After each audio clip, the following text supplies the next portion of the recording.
Dober večer, cenjene gledalke, spoštovani gledalci. Moje ime je Aljuš Pertinač, Anže Logar še ni ustanovil nove stranke, vi pa spremljate najbolj politično korektno oddajo slovenskih televizij. Z avionom je ceneje. Skoraj ne mine dan, da nam ne bi z dvora prve dame parlamenta postregli s kakšnim novim pojasnilom, beri izgovorom, zakaj je morala prelestna Urška na Dunaj z vladnim letalom. Sedaj so ugotovili, da je tako ceneje, ker če greš z avtom, moraš prespati. In mimogrede priznali, da je šlo zgolj za koncert in kosilo, ne pa državniški obisk. Naj že vendar pride ta povodni mož, preden bo prepozno. Sedaj pa se lotimo 75. oddaje legendarne 6. sezone Faktorja na TV3. Resnica boli, komentarji še bolj. Danes bomo za vas komentirali glas upokojencev, kdo in zakaj dviguje upokojence. Nika, Jaša, Teja, kolesarji, predvsem pa Zveza društev upokojencev Slovenije dobivajo konkurenco. Kaj pa dobivajo upokojenci, nam bosta povedala naša posebna gosta. Predstavnika glasu upokojencev Pavel Rupar in Andrej Peterle. Pavel in Andrej, dobrodošla v Faktorju. Hvala, dober večer. Dober večer. Dober večer obema. Najprej me zanima, Pavel, Andrej, kaj v bistvu je glas upokojencev? Je to civilna iniciativa, je društvo, je kaj tretjega? Zakaj v bistvu gre? Torej, to je civilna iniciativa, tako smo jo poimenovali, ker je nastala zelo ponevedoma, bolj preprosto se ne da povedati. Namreč v vsakodnevnem spremljanju, koliko skupin ljudi se pritožuje nad plače, koliko zahtev je za povišanje raznih razredov v javni upravi, vse povsod, sem čist preprosto se vprašal, kdo pa dela za upokojence, kdo pa se za njih briga, kdo za njih skrbi. In sem na družbenem omrežju objavil pač eno preprosto vsebino, da bi bilo dobro, da bi naredili, prvi sem rekel štrajk, potem se to spremenil v protest in se je usulo teh všečkov, množili so to, delili po družbenem omrežju tako veliko, da poti več nazaj ni bilo. Potem sem pa povabil ljudi, da mi pomagajo to zadevo pripraviti. No in se je oglasilo 5 sodelavcev, ki so še z mano in smo še skupaj in zdaj predstavljamo seveda glas upokojencev. In naša naloga je, tako kot pri meni vedno v življenju, če se česa lotim, speljem to 100% do konca, da to zadevo tudi naredimo. Predstavljamo upokojence, torej jaz saj upam, da, in če vsi drugi spijo, ki so dolžni za njih skrbeti, za njihove pokojnine, potem pa garantiram jaz in vsa ta moja družba, da se bomo pa mi pobrigali za to, da se nekaj spremeni tudi za njihova življenja. Andrej, Pavle je rekel, da vas je 6, ne? Zdaj, kakor vem, vidva, Pavle, Andrej, nista v penzionu še, ne? Kaj pa ostali 4 od teh 6, Andrej? Ostali pa so v penzionu, tako da so že uživajo neko starost v spizu. Ampak jaz bi nekaj poudaril, ne? Nisem še v pokojnini, bo pa kmalu. Ampak verjemite mi, da tudi mene skrbi za to, kako bo, ko bom jaz v tistem času in ko bo ta dan D, ko se v bistvu iz nekega aktivnega delavstva preleviš v upokojenca. S temi dohodki, s temi izračuni, kar zdaj dobijo upokojenci, je slab dohodek, je slabo preživetje, v bistvu ne daje neko varnost, da bi lepo in mirno živeli to tretje življenjsko obdobje. Zato pa sem se tudi pridružil Pavlu in ostalim, da pa vendarle nekaj naredimo na tem področju in da se upokojencem, v bistvu tudi jaz bom, zagotovi dostojno pokojnino, dostojno življenje, v bistvu spoštovanje do njih, spoštovanje do mene za tisto, kar so garali 40 let. Zdaj, kdaj recimo vas je to prijelo, ne? Pa ste rekli, nekaj je treba narediti. Pavel, ti si rekel, si objavil nekaj na Facebooku, ampak vendarle, je to zdaj v tem času, ko se vrstijo pač neke stavke, protesti, imeli smo celo stavko bolnikov, ali je bilo to že prej? Ja, točno to. No, še to povem, da jaz še nisem v pokoju. Ja, Še čakam, da sem v bistvu doživel v teh 2 letih precej tragične zadeve, no in potem sem se pač odločil, da nekaj moram še narediti v tem življenju, če mi je bilo ponovno podarjeno, zaradi tega to, kar zdaj počnem. Zdaj seveda, kaj nas žene? Ženejo nas stiske ljudi. Meni dnevno, ne vem, 50-60 ljudi piše, invalidi mi pišejo, kmetje mi pišejo z pokojninami, ki so 250, 300, 400, 600 evrov, ker v bistvu to pomeni, ne vem, mene skrbi, kako bi moral oziroma sploh živel s takim skromnim denarjem.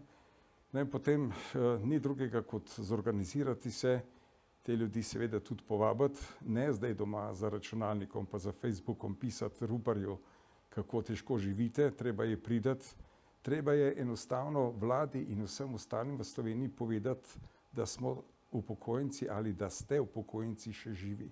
Treba jih je slišati, treba jih je upoštevati, treba jim reči drugim. Tukaj smo, mi smo svoje življenje darovali, dali smo denar za pokojnine, želimo imeti dostojno življenje, ne pa neko usmiljenje in seveda to, kar se zdaj dogaja, ni vredno življenja.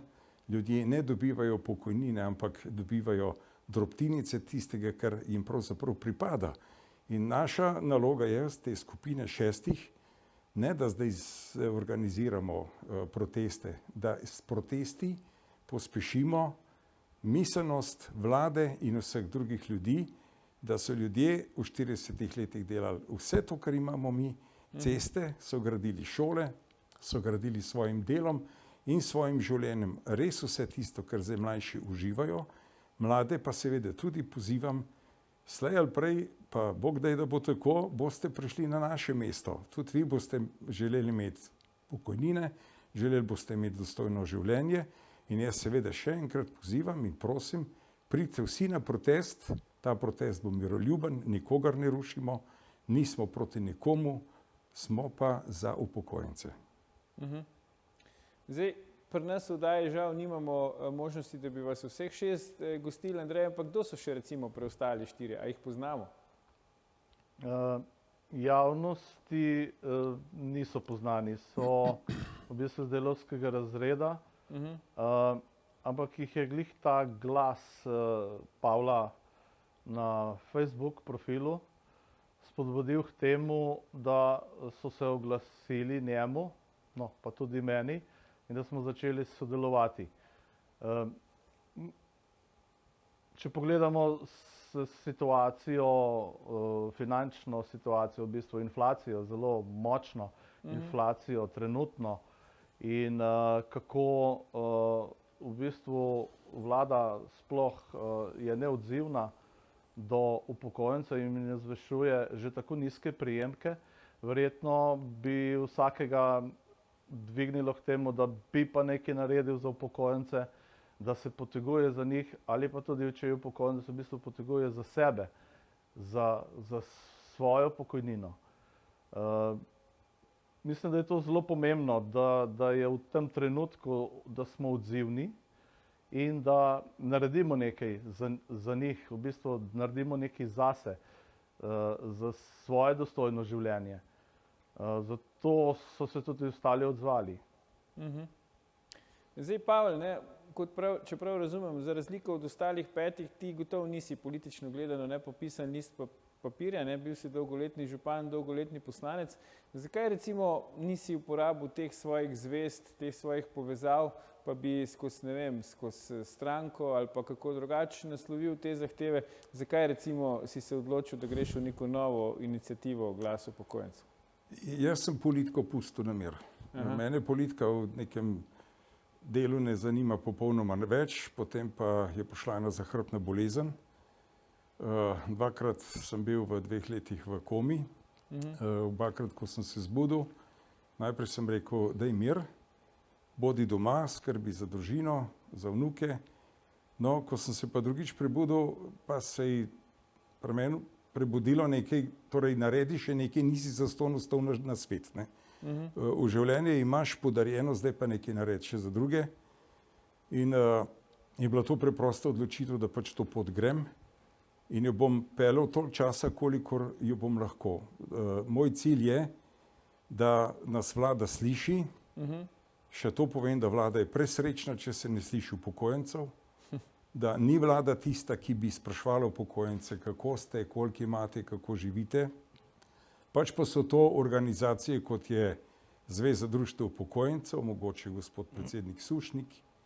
Oni spijo tisto zimsko spanje, prebudili so se na dan naše tiskovne konference, sklicali isto uro celo, ampak nič ne de. To, kar so oni zahtevali, 7,5% dviga pokojnin, je milo rečeno strahoten popust vladi. No in jaz sem tu potem začel razmišljati, da so pravzaprav morda celo dogovorjeni med sabo, pusti ljudi doma pred Facebookom pa pred zasloni, ne drzajte oziroma ne dregajte vanje, toliko časa, dokler bodo tako kot je, bomo tudi mi imeli mirno vlado in življenje. Ampak veste, če samo na to gledaš, jaz jih razumem. Bil sem vendarle toliko let v politiki, da vem, kako to deluje. In razumem, seveda pa po drugi strani tudi ljudi, ki je bilo treba samo malo pritisniti na gumbek, samo malo, samo eno stvar je bilo treba napisati. Ljudje, kje pa ste, kdo pa za vas skrbi, kdo pa ste vi upokojenci, da zdaj nihče ne skrbi za vas. Torej vse enostavno so jih pustili tam doma kot za pečkarje in ta gumb, ki je bil pritisnjen, je sprožil plamen. Ne v direktnem smislu, ker je še zmeraj pravim, kakorkoli bomo 1. februarja ob 3 popoldne v Ljubljani, bomo mirni, bodo mirni govori, nobene euforije ne bo, bomo kakšno zapel tudi, zakaj ne bi slovenske pesmi, se to smo vendarle za to. In zato, da nas pa slišijo, bomo pa prebrali tudi naše zahteve, nekaj o tem verjetno kasneje. Ja, se to sem mislil predlagati. Ja, Pavel, Andrej, če se strinjate, bi v teh zahtevah, po tem, kako bo izgledal ta protestni shod upokojencev 1. februarja, spregovorili v nadaljevanju oddaje. Tako da ne nam uiti, gledalke, gledalci, se vrnemo po oglasih, ko nadaljujemo s komentiranjem, kdo in zakaj dviguje upokojence. Ostanite.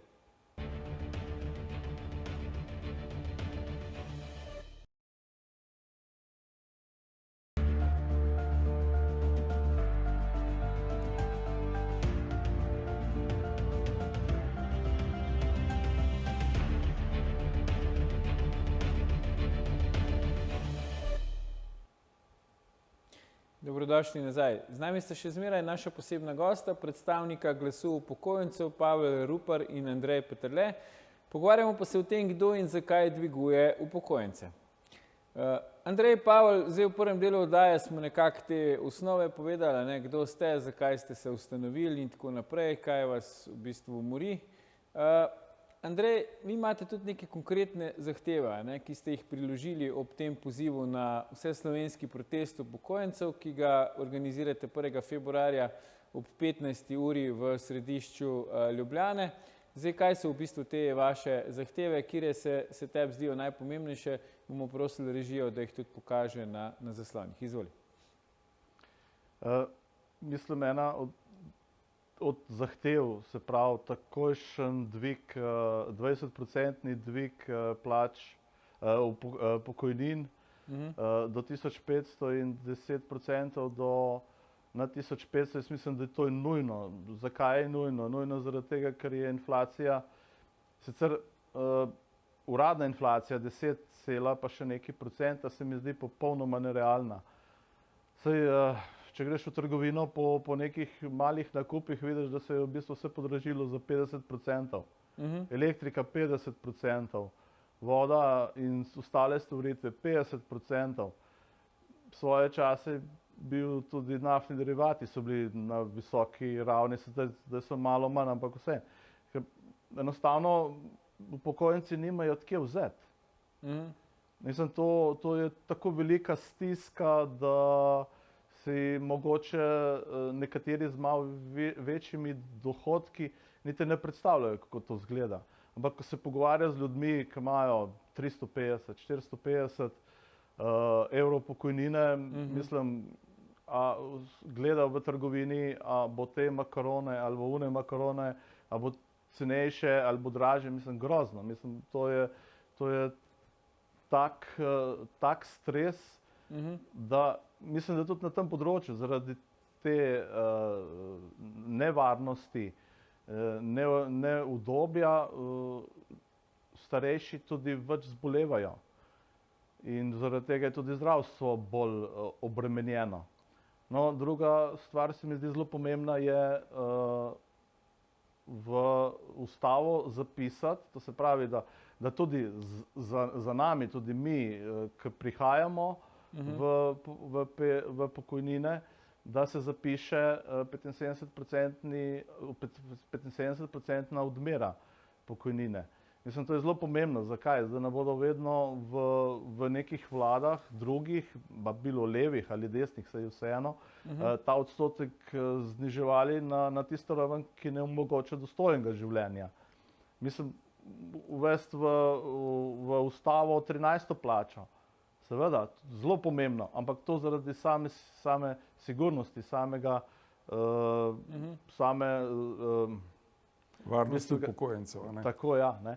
Mislim, da so tle noter en kup ne zahtev, ampak v bistvu za upokojence tisto dostojno pokojnino, ki ne bi smela biti problem pri vladi. Mislim, da jih zahtevamo z mirnostjo in za dobrobit upokojencev. Ja. Te bom še jaz malo dopolnil, če lahko. Izvoli, Pavel, ja. Torej, ena bistvenih zahtev je, da je minimalna pokojnina 750 evrov za vse. Naj bodo to kmečke pokojnine, naj bodo to invalidske, naj bodo to tiste minimalne. To je minimalna vsota, ki jo naj bi upokojenec dobil na mesec. Je preprosto izračunana, to je 75% povprečne slovenske plače in to naj bo pač tudi ena od teh naših zahtev in uresničena. So še potem druge zahteve, recimo ukinitev plačevanja RTV naročnine, tam bi upokojenci prihranili 12%, potem ukinitev za upokojence plačilo zdravstvenega zavarovanja, 35 je nekaj, in tudi tukaj pridobimo 50 evrov na mesec za vsakega. No in bistveno se mi tudi zdi, da so upokojenci pač vsaj na minimalni vsoti izenačeni, da tako kot je Andrej omenil, 13. pokojnina gre v ustavo kot rekel božičnica, recimo, da jo tako imenujemo, in 750 evrov še tako imenovanega dodatka za regres, vsem enako. Torej, to bi bilo mogoče preuranjeno ali pa preveč narobe in nepravično, če bi tudi to 14. zadevo oziroma pokojnino upisali v ustavo kot pokojnino celo, ker bi nekdo recimo dobil 5000 evrov, potem še kot 14. pokojnino, nekdo pa za regres tistih 750 evrov, kar je pa ne sorazmerno. Ne? Tako da, če gremo na dopust, imamo enake možnosti vsaj tam. Ja, zdaj, seveda, ne, veste, sledi klasično vprašanje, od kje pač bo pa prišel denar za vse to, ne? To vas bojo najprej vprašati. Jaz bom tu čist kratek, ne? Vse to ni naša skrb. To ne vlada skrbi. Sej, alejte, če so lahko dobili 500 milijonov za dokapitalizacijo HSE, še ne vemo, kje je ta denar porabljen, čez noč, brez da bi se razprava upravila, potem ne pa še za upokojence dobijo recimo drugih 500 milijonov evrov, kar bo čisto zadostovalo za naše zahteve. Tudi nas na koncu popolnoma nič ne zanima. Lejte, začeli ste oddajo, da se je gospa pelala na Dunaj z avionom, 25 000 evrov je stal ta polet, tako mi pravijo piloti in tisti, ki se s tem bavijo, pa ne najdejo še za upokojence nekaj več denarja za to, da ne bodo letali na Dunaj, ampak mogoče vsaj do prve trgovine, da jih ne bo strah ali pa sram pravzaprav, a bo pelal v vozičku štručko masla pa 2 žemlje za cel teden. Ampak Pavel, ne, gospa predsednica državnega zbora je v bistvu privarčevala, ker so nam razložili, da če bi šla pa z avtomobili, bi bilo pa še dražje. Ja, to je tako pa tisti izpušni plini, da jih ima kon tudi. Lejte, To je nesmisel. Mislim, da je šla potem še enkrat na Dunaj, Par dni zatem. par dni zatem pa ni šla več avionom, se pravi, potem je pa tam potrošila preveč denarja za avtomobile. Ja. Torej, nelogično, veste, ne bom pozival ne k vstopu, ne k upravičevanju. Nas ta trenutek to popolnoma nič ne zanima, nas zanima samo to, če dobivajo denar in ga imajo za take stvari, da nam kaj drugega rekel, potem ne pa res še poskrbijo za te uboge upokojence. Ko bi videli ti ljudje, kakšno stanje je to po domovih, doma, ko se star človek po tolikih letih garanja zbudi, pa se sprašuje, a bom sploh lahko šel danes iz hiše, ne vem, nekaj malega, ali je to še preveč drago.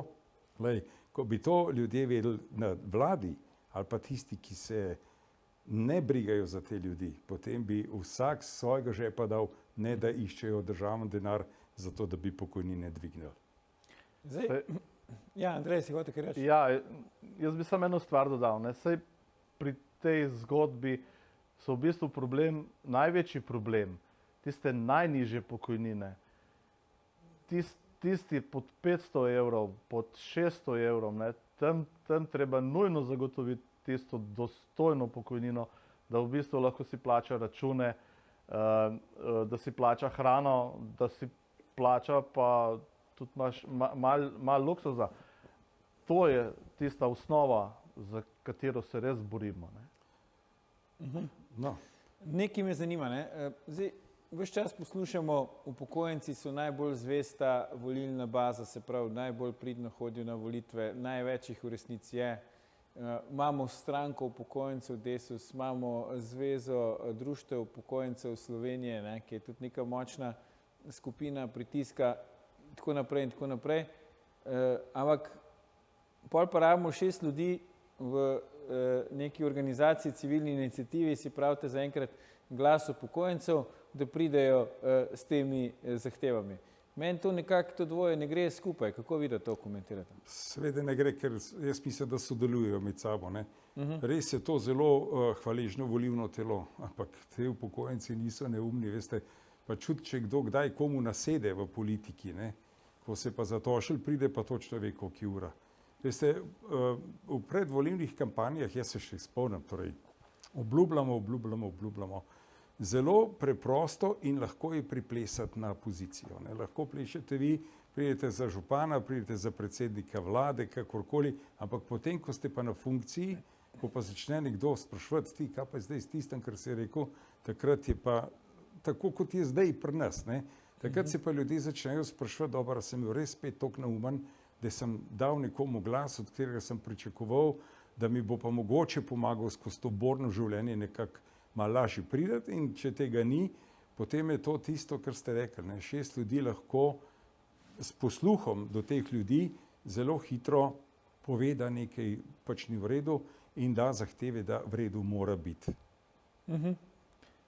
Zdaj, ni videti, ne, da bi nekako dominantni mediji bili zelo naklonjeni tej vaši pobudi, tudi predlogu za protestni shod, da bi se zdaj to vrtelo recimo na začetku novic v srednjih informativnih oddaj, ne, mogoče smo mi v Faktorju časna izjema, ampak vseeno, ne, 1. februarja pripravljate protestni shod v Ljubljani v 15. uri. Kako poteka zdaj organizacija, ste prireditev pač prijavili, koliko ljudi recimo pričakujete? Ne nazadnje, ne, upokojenci imajo pač brezplačen avtobusni železniški prevoz, ne. Računate, da se bo zbralo večje število ljudi? Če lahko jaz povem. Ja, seveda. A veste, da se v številkah niti ne sprašujemo. Sej v končni fazi mi ne bomo tam zase. Tisti, ki bo prišel tam, bo pač dvignil glas za svojo pokojnino, za svoje življenje, za svoje, ne vem, manjše skrbi, če želite. Jaz upam, da bodo upokojenci, pa tudi mladi, saj konec koncev, mi se gremo neko solidarnost, še celo nek ministrstvo smo zdaj ustanovili za solidarnostno prihodnost, tako nekako se imenuje, po moji oceni čist, ampak imamo, ne. Ljudje morate priti, sej ne boste tam zaradi Ruparja, niti ne boste ne zaradi, boste sami zaradi sebe, in če vas tam ne bo, potem, lejte, jaz tako govor tudi samo sebi berem. Meni je vse eno, jaz sem priskrbljen, pokojnine še nimam, pa se bom že znajdel, kakorkoli bo.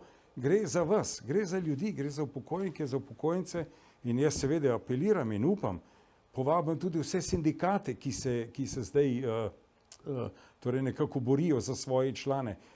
Tudi mi v Glasu upokojencev podpiramo vsa te prizadevanja teh vodilnih sindikalistov.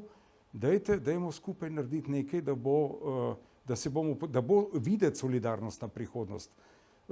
Koliko ljudi, še enkrat povem, na koncu jaz upam, da jih bo veliko, torej takrat bomo slišani, da zapustite računalnike pa Facebooke, pa se nehamo tam, kdo je bolj pogumen in da enostavno usedete se na vlak, je brezplačen, prevozi so brezplačni, mi, naš 6, nimamo ne denarja, ne možnosti, da bi organizirali prevoze.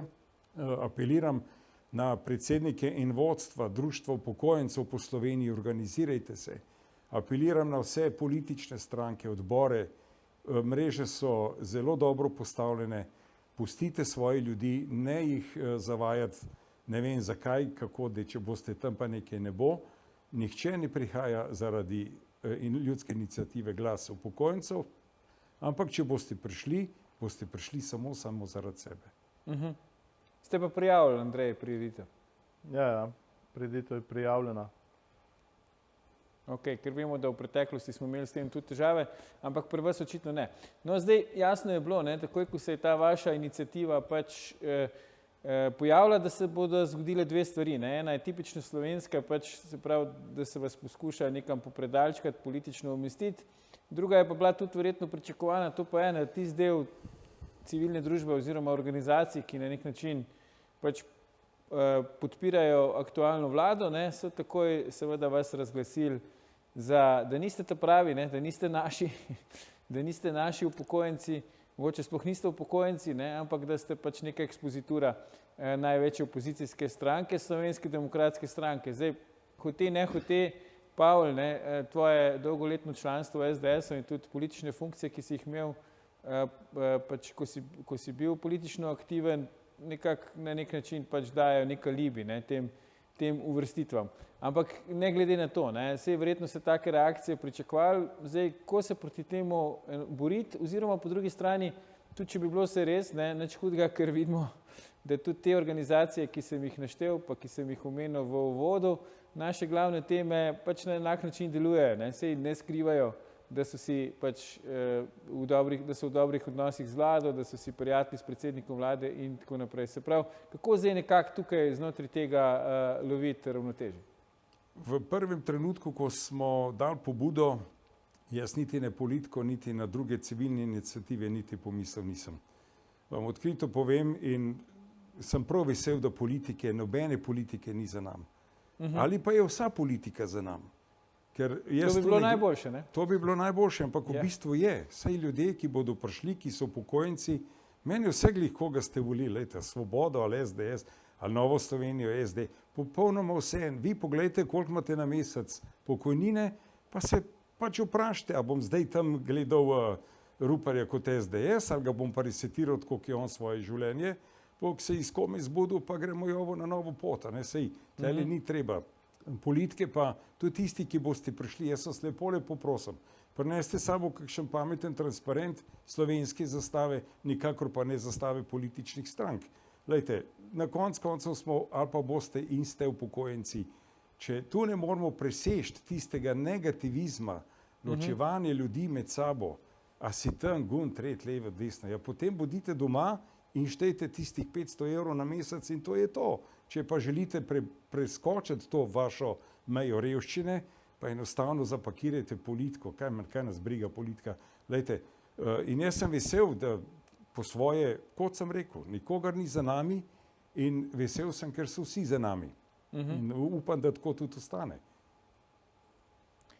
Andrej, kako zdaj odgovoriti na te očitke? Pavel je že na nek način lepo povedal, ampak vendarle, vidi se, da je ta pritisk močan, se pravi in na medije, in na upokojence, da naj se pač ne udeležijo tega protestnega shoda in tako naprej, kar je na nek način nenavadno. Do zdaj smo bili navajeni, da kdorkoli je že pozival k protestom ali pa k stavki, so ga pač tisti, za katere se je šlo v tem smislu posredno ali pa neposredno podprli.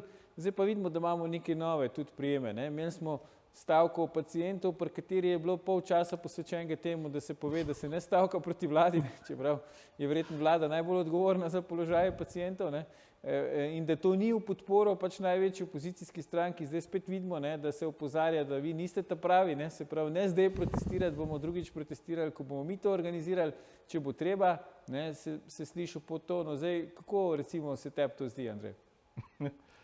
No ja, po svoje kar malo smešno, no, ampak je pa bil tak odziv skoraj pričakovan, ne. Glede na to, da je Pavel bil, kar je bil in je kar je bil, no, v bistvu v svoji politični karieri. Mene v bistvu vsa ta razdvojenost slovenskega političnega prostora zelo jezi in sem žalosten. Mislim, ljudje bi se vendarle morali združiti v nekih zahtevah za naš boljši jutri. Ni važno, ali si levi, desni, zeleni. Jaz mislim, da če gre za pokojnine, za našo bodočnost ali pa že te, ki so v penzionih, ni važno, s katere strani si. V bistvu potegni se zase, za svoje dobro. Zato so mi te potikanja tako, mislim, ker malo nejevoljen ratan, ko se začne to govoriti, ja, se vi ste tukaj pa tam. Ne, mi se borimo za upokojence in to je edino pomembno. Zdaj, kako pa se je Jenull na nas odzval? Mislim, grozno. Zakaj si on lasti pravico, da je lahko samo on glas neke sredine? Mogoče mu skačete v zelje, ne? To je njegova dejavnost. Dobesedno, ja. In bomo prevzeli njihovo agendo, ne? Ampak ne moreš pa potem na tak način nekomu, ki se zavzema za nekoga drugega, krati to pravico. To je nesprejemljivo. Samo en medklic, ne? Ja. Jaz se sicer z gospodom Jenullom, pa s temi ne bi, ampak lepo povabljeni zraven. Če imate vpliv na ljudi, če je vaša iskrena želja pomagati upokojencem pa zaposlenim, dajte pridite zraven 1. februarja ob 3 popoldne. A lahko tudi s kolesom, sicer bo verjetno mrzlo. Lahko pridete z avionom vladnim, če čete, se meni nič to ne skrbi. Tudi vse mi je. Važno je, da tam pridete zaradi sebe. Pridite, kdor ima pa vpliv na ljudi, kdor jih lahko povabi, da se tega udeležijo. Pa jaz lepo prosim, jaz sem za sodelovanje, tako kot sem danes napisal pismo gospodu Sušniku, predsedniku ZDUS-a. Janez, pridi, lepo prosim, dajmo za ljudi, ne štango držati vladi, vlada denar ima, je v proračunu, zagotovljen še iz prejšnjega obdobja, iz Evropske unije ali kjerkoli. Še enkrat povem, če so najdli, ne vem, 800 milijonov za razne dekapitalizacije, pridite, Janez, pridi zraven, Jenull, pridi zraven, pa bomo skupaj prosili, nič namo noreli tam. Prosili bomo, najdite, dobite še denar za upokojence, smo zadevo rešili zelo hitro. Ne zaradi nas, še enkrat, ne zaradi Jenulla, ne zaradi predsednika Goloba, ne še najmanj za Ruparja, ampak vsak zase. Jaz bi dal še nekaj, na vse poslanske skupine smo poslali pismo in tudi na predsednika vlade, ne? Da za podporo. Jaz vabim stranke v bistvu, da nas podprejo, ker vendarle se bo s tem pokazala tudi politična volja, da se za upokojence naredi tisto, kar jaz mislim, da je nujno potrebno. Zdaj, predsednik vlade se je udeležil stavke pacientov, ne? A računate, da se bo tudi vašega protesta udeležil? Vabljen, zelo. Veseli bi bili, jaz bi bil zelo vesel. Se ne bojite, da bi ga recimo izkoristil v politične namene, ne? Ker pri stavki pacientov zdaj, sicer ne, moramo dati to kredita vladi, da počakamo, da vidimo, kaj bo zdravstvena reforma, ampak zaenkrat, ne, če smo malo cinični, je stavka pacientov prinesla samo to, da so si zdravniki očitno izboljšali položaj oziroma so vsaj dosegli stavkovni dogovor z vlado, ne? Se ne bojite, da bi recimo vaš protest tudi tako izvenel, ne? Da bi na koncu, ne vem, si izmišljujem, pa pač kakšna zavarovalnica profitirala iz tega, da imate proteste upokojencev? Če bo imel kdo kapital od tega političen, pa da bo za upokojence naredil tisto, kar mu zahtevamo zaradi mene, če dobi 1500 glasov, procentov več, čisto vseeno mi je. Ne gre mi za politiko, niti ni to tekmovanje. Glejte, smo v času, ko ni volilnih kampanj, smo v času, ko enostavno nima noben nekih drugih ambicij ali pa ciljev, kam prideti na kakšne funkcije.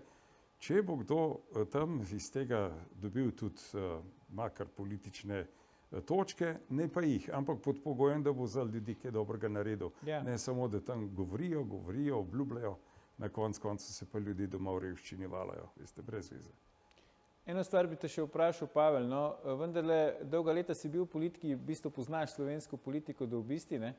Zakaj misliš ti, da smo prišli v situacijo, da se zdaj pogovarjamo o tem, kam kdo leti z letalom, pa kaj jest, pa če se sme slikati družina od premierja ali ne, pa pač kdo sploh je družina predsednika vlade, ne pa recimo o teh vprašanjih, kar smo se včasih pogovarjali, okoli pokojnin pa tega. Preprosto zato, ker so volitve dale nekomu občutek, volivcem pa tudi, da je samo eden v Sloveniji edini in zveličavni in da je nedotakljiv, da se njegova privat scena ne sme objavljati, ne sme spremljati, recimo mojo so, Ja, da on lahko počne karkoli želi, da nihče ne sme reči, to pa ni prav, in ne samo on, tudi njegova okolica ali pa bližji sodelavci. Enostavno mislijo, da imajo pri ljudeh toliko kredita, da lahko še vedno vehementno pač mahajo s to foro. Mi smo dobili toliko procentov glasov, toliko imamo poslancev v državnem zboru, kaj nam pa morete. Ampak, gledajte, prej slej se bo zgodilo, da bodo ljudje sicer nekateri večno, nekateri pa skozi manj, razmišljali o tem, zakaj sem jaz to pač volil, kar sem volil. To ni bilo to, kar so mi obljubljali, se je bilo zabavno, se je bilo luštno. Sem se še jaz smejal, ki so rekli, da bomo malo plesali, sem rekel, no, koliko sem zamenil, morda bomo pa tudi jaz kdaj še kaj malo zaplesal. Ampak ta ples se je ustavil, ta ples gre iz polke pa iz valčka skozi bolj v zadnji tango v Parizu. Tako da jaz mislim, da bo, ne vem, jaz želim sicer vsem dobro, še enkrat povem. Zdaj smo se malo v politiko vrgli, me načeloma čisto popolnoma nič ne briga. Ali doktor Golob, ali kjerkoli druga vlada ali kdorkoli. Glejte, vsa leta, kdorkoli je bil, je preračunaval z raznimi formulami pokojnine tako, da so na koncu rezultat dobili, da je vedno manjši od tistega, kar ljudem pripada. Ljudem pripadajo pokojnine take, da saj lahko živijo. Tle ne gre za formule, kje bomo še kakšen minus, kakšno deljenje, kakšno drugo matematično funkcijo uporabili za to, da bodo ljudje dobili manj. Začnimo enkrat drugače, začnimo množiti, začnimo seštevati, dajte pluse zraven, dajte tisto, kar so ljudje dajali v pokojninske sklade oziroma v primerne ustanove. Ta kupček denarja nekje je, to ga je nekdo zapravil. Sej, če 40 let nek varčuješ, se to mora nekje poznati. Zdaj, če so to zapravili, lejte, to ni stvar upokojencev, upokojenci imate in imajo pravico dobiti tisto, za kar so upali, da bodo po 40 letih dela. Danes se pa upokojenci sprašujejo, kaj sem jaz delal cel življenje v fabrikah, v jeklarnah, jaz ne vem, kjerkoli cesta, kjerkoli so že bili, da me je danes rezultat mojega življenja beda, nula. Veste, to je tisto, kar se morajo ljudje vprašati, ne zdaj, kdo je kdo na vladi, pa kdo je, kaj ima pravico dobiti. Smo končali tam, kjer smo začeli, kar je na vse zadnje tudi prav. Pavel Rupar, Andrej Peterle, najlepša hvala za vajino današnje gostovanje v naši oddaji. Gledalke, gledalci, to je bil o tem, kdo in zakaj dviguje upokojence, že 831. faktor na TV3. Jutri bomo za vas komentirali Vojna za mir, od Slovenije do Evrope, od marksizma do Freudovih teorij. Ne zamudite, predvsem pa ne pozabite, ni vseeno, kdo kaj reče.